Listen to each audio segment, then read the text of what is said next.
What's up, everybody? Today I'm going to be showing you a really cool new piece of software that I love and I've personally deployed to my environment called CoreControl. Very new piece of software, but under very active development. The person running this thing has got his act together. A lot of great merges. They just released their 1.0, which is why I'm releasing this video, because it is now officially stable enough for me to feel comfortable recommending it to all of you guys out here. This is just a quick overlook at what CoreControl is, the dashboard, the servers page, the detail page, the applications page, and the uptime page, along the network page and settings pane. This is basically a way to monitor server uptime as well as server usage management.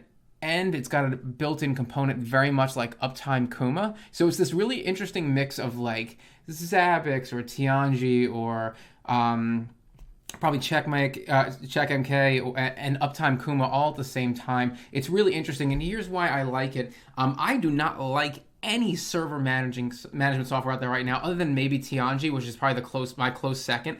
And for everybody out there, it's like, hey, try Zabbix, try CheckMK. Yeah, I've done that. I don't like them. I'm sorry, not to offend anybody, but I'm not a huge fan. So when I installed this, I was like, this is really close to something that I'm looking for. So today, I'm going to show you how to install this via Docker Compose, and I'm going to set up a bunch of servers to monitor on here and add some endpoints in terms of uptime things, so you can see kind of the full functionality of how this software works. And let's get right to it.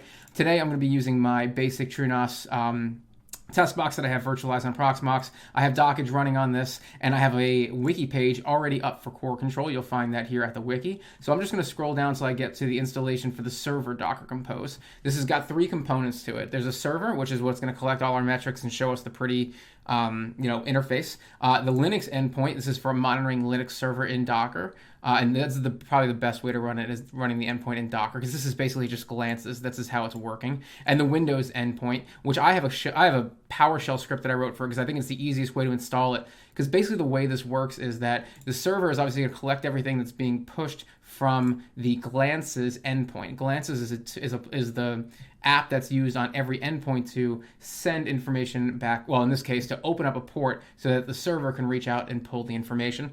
So let's go ahead and copy all of this right here. And I'm going to move this right into my Docker Compose. I'm going to put a new stack in here called CoreControl, like that. I'm going to come over here and paste all these things. I have a super long secret. You guys can change this to anything you want. It's fine. The only thing I'm going to have to make a modification here. I made two modifications. One, I changed the port that it's running on, because 3000 I have something else running on 3000, so I'm defaulting it to 3005, which, as far as I know, nothing else runs on. I also want to come over here and change this volume mount tanks configs CoreControl. I have to go ahead and create that now because I don't have one of those. So let's come over here, tank configs, and let's add a data set for CoreControl. And right now it's running as something other than apps, so I'm just going to go ahead and give it some more permissions just so that it can read and write to the data set, and that should be fine. So let's come over here back to dockge, and this should work now, so let's deploy. Okay, this app is now deployed. Everything looks to be up. I see that we are listening, and we're good here. So let's go over to 3005 and see what's up and running. Here we go. So in this case, I'm going to enter the stock credentials. The stock credentials are admin at example.com, I believe. And the password, I believe, is admin. Yep, there it is. I should probably put that on the wiki page. So now that we're logged in, this is the standard dashboard. You'll see here my infrastructure shows up everything. So this is the servers page, which nothing is on right now. Applications, empty, uptime, and network. So these are the four basic screens that we're working with right now. You can see here I'm 1.01, so this is the latest version as of the time of this video. The settings page is very simple. Just email, password, theme, language, and notifications. I'm going to mention something about notifications here. I actually love this because I use Godify, and these are the notification types we see here. Discord and Notify are probably the three most popular ways to do this, and I use Godify, and I'll tell you it works beautifully. Even with using Godify, it's very simple, just a URL and a token, and you can customize the notification text if you want. I have not found the need to do this, so I just use Godify, just standard, just like that. But let's get some infrastructure up and going here. So we look at our servers here. We're going to come over here and let's add a new server. I'm going to click plus right here, and I'm going to select the icon. From this case, which is going to be server. I'm going to call this TrueNAS because this is the server I'm going to monitor. My OS is going to be Linux. The IP address is 1099.0.191. And of course, bind you, I have to do this because even though I'm running the server on the TrueNAS, that's not also monitoring itself. So I have to set that up that way. I'm going to leave the management URL blank. That's fine. Hardware, I'm going to leave all this stuff blank. Eventually in the future, some of this stuff is going to be auto-detected, so I'm just going to leave it blank for now. I am going to mark this as the host server, and my monitoring is I'm going to set up a monitoring endpoint. So this is going to be the Docker Compose. Now notice they give you the Docker Compose right here. I also have included it in the wiki. It's the exact same thing. I've changed nothing. So whether you get it from my wiki or you get it from this, it doesn't matter. I'm just going to steal it right from this right here, like that. I'm going to copy that, and I'm going to come back out here. And let's do another one. This is going to be a core monitor, like that. Call it whatever you want. It makes no difference. Everything here should be fine. Let's go ahead and deploy that. And I'm going to let that deploy in the background. So I'm going to go ahead and say now the management IP. This is something I do want to kind of tweak. This is the correct IP, but it didn't type it in for me. Notice how it's not, I can't actually highlight it. So I actually have to type over on top of it, but I think that should be eventually in the future just done. And it is. If you forget what port it is, it's right down here, 61208, and I have to look at it every single time. So let's go ahead and add this server. Okay, and I'm going to change this view. I think this is too wide. I'm going to change this to a tile, a grid view, I mean. There we go. So it's a little bit more narrow. So let's check in here, make sure you're doing okay. There we go. So it's running on 61208. That should be fine. So let's come back out to CoreControl now, and there we go. So now we can see what's going on. This is our CPU usage. This is our RAM. I've used 45% of my disks. There's no GPU temperature for it to monitor right now because it's using the built-in GPU. And that's it. That was as quick as it was to add a server. I'm going to show you how to add a Windows server in a minute, but first let's do some applications. This is really fun. I think this is great. Let's monitor dockge itself. So let's come over here and monitor dockge. I'm going to select the server, which is going to be TrueNest. It's the only server I have right now. The URL in this case is, the icon URL. If I can, so this is really cool. So if I click this little lightning, it's basically going to search for the word dockge in the self-hosted icons repository, which is amazing because that's the one I'm going to pull from anyway. So if I click that, it'll do that. Now here's the deal. This doesn't work super well because if I don't type in the exact name of the icon for the icon URL here, it won't find it. So like watch this. When I do that, dockge.test.php, that's never going to exist. So I can name anything I want, and I can just come down here and then manually type in the URL, but it's really cool that it actually fetches for me. So now I come back here, it's going to fetch that, and it'll fetch that correctly. So the public URL and the local URL, I want to make it, I don't like the way this is labeled. This should just be labeled URL, and here's why. If I don't have a public URL, like for example, my dockge is not public right now, so there is no public URL, I'm just going to use the private IP address in it, and that works just fine. So in this case, I'll show you like that. That's in fact the local URL, but the problem is this won't work without a public URL. I won't be able to actually click add there. So that's why. So this is really the same thing twice, but it's fine. If I add it down here, I'll show you what'll happen if I do that, for example, just like that. If I have a custom Uptime URL, I can put that custom one there. I don't, I'm just gonna click add.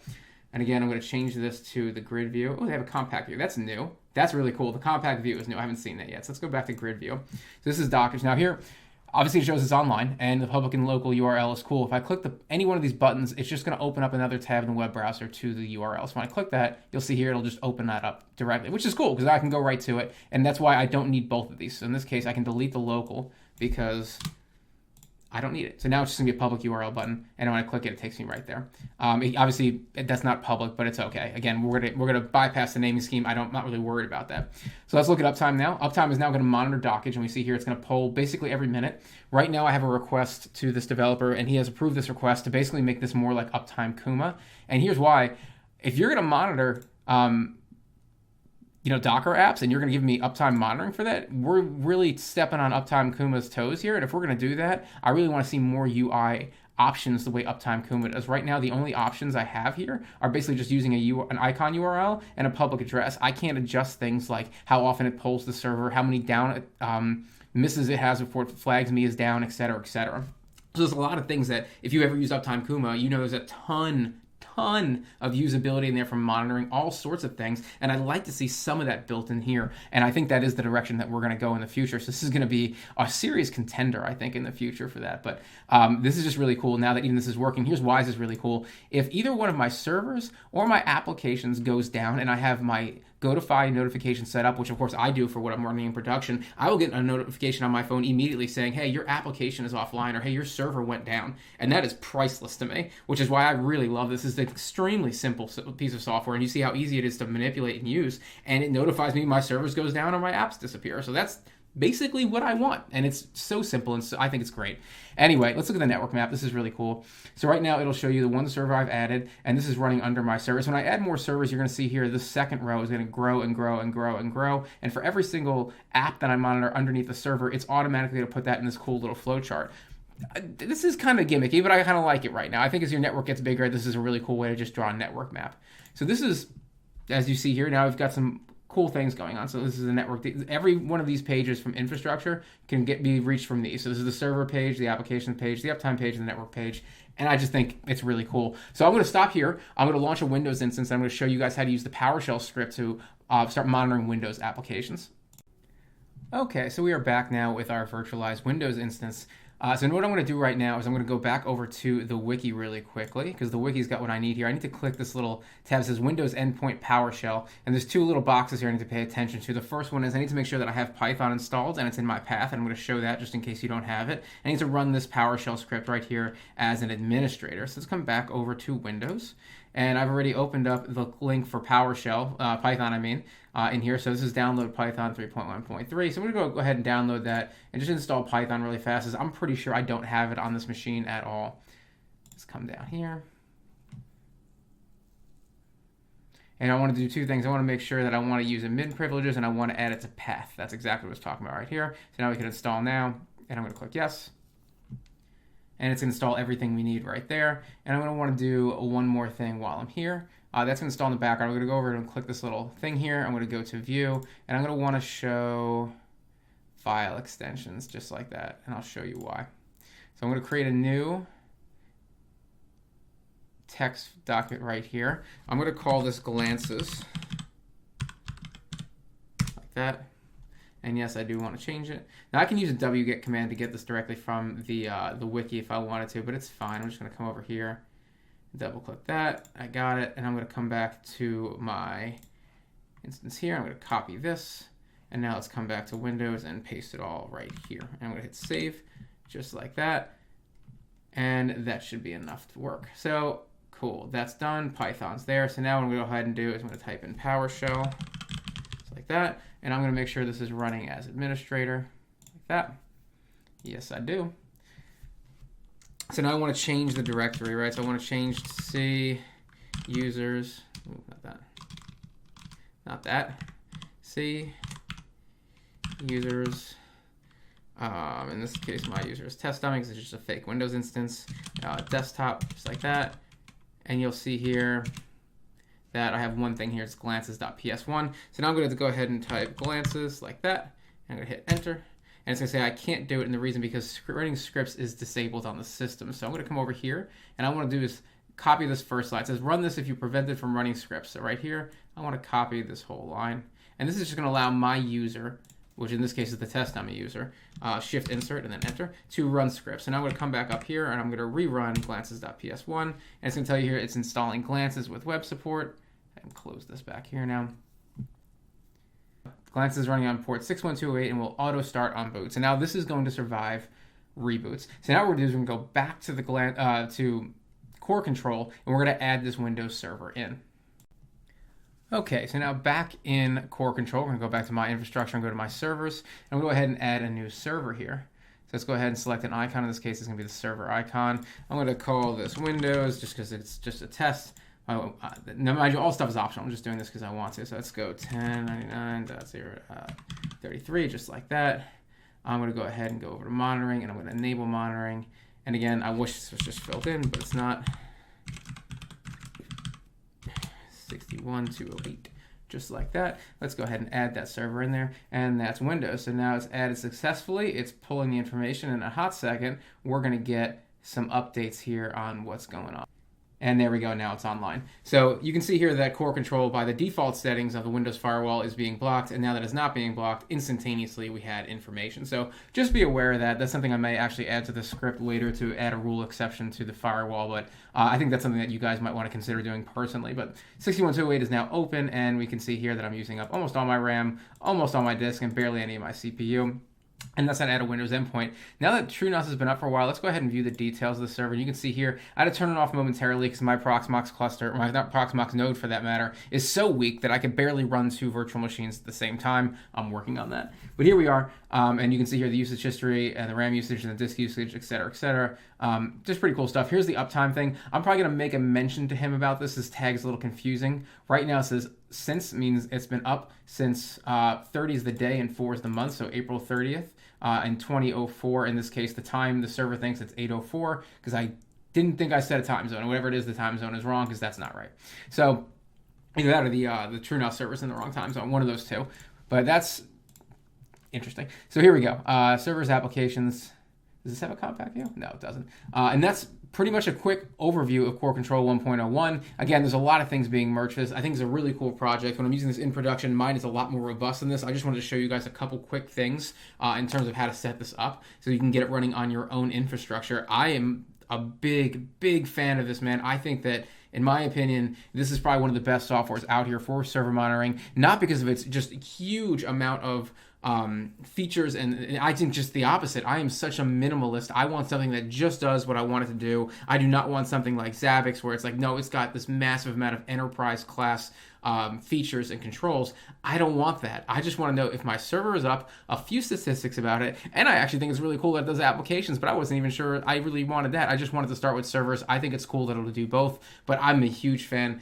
Big shout out to this guy. Head over to his GitHub, man. Show this guy some love. He's doing a great job pushing all of these updates. And you can see here, if you go to the releases, for example, this guy's been pushing updates very frequently, man. Like this is really cool to see how often and how quickly he merges things. The other thing I like about this is he's got a project board, so you can track exactly what's being pushed and when. I think this is so cool. So this is the next update. This is the backup settings and import settings feature and details for applications. You can see what's about to be imported here, what's about to be done here, and what's already been done. So this is truly great, man. Hats off to this guy who's running this project. I think it's amazing. So again, thank you guys so much for watching this video. Please like and subscribe to this channel. If you want to talk about this, please leave some comments below in the comment board. If you want to ask very technical questions, please go ahead and ask those on Discord. And if you want to say thank you to me personally, please buy me a coffee.